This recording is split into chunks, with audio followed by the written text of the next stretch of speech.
21-22 season of the NHL is coming to a near close, the NHL community is looking forward to the NHL playoffs.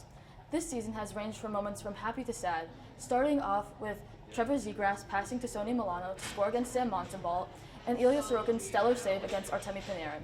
We look forward to the NHL playoffs. On April 17th, 101 goals were scored around the NHL, which is the second time 100-plus goals have been featured in a single day. Now, is all this goal scoring due to terrible goaltending? Probably, as many teams have been having issues on finding a stable goaltending tandem. Now this year, keeping a steady lead was hard to do as scoring has been at its highest in a while. One of the things most fans looked forward to was the return of the Islanders and Lightning matchup in the Eastern Conference Final, which happened for the past 2 years. However, the Islanders have had a tough season as they started with a 13-game road trip as they waited the new opening of the new UBS Arena. The Islanders family also had to deal with major passings of Clark Gillies, Gene Potvin, and Mike Bossy, who was an NHL Hall of Famer. They failed to miss the playoffs as they generated a lot at the end, but it was a little too late.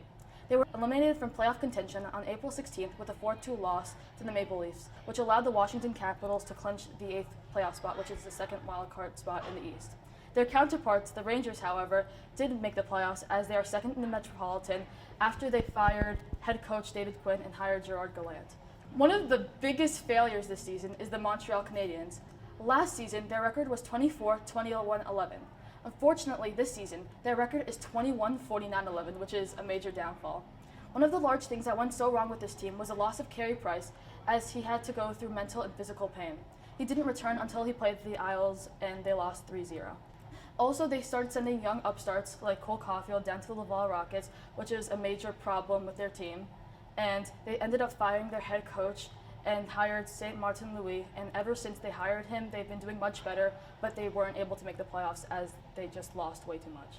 There have been many enjoyable moments this season, but as the regular season closes, the NHL community welcomes the 21-22 season Stanley Cup playoffs with open arms.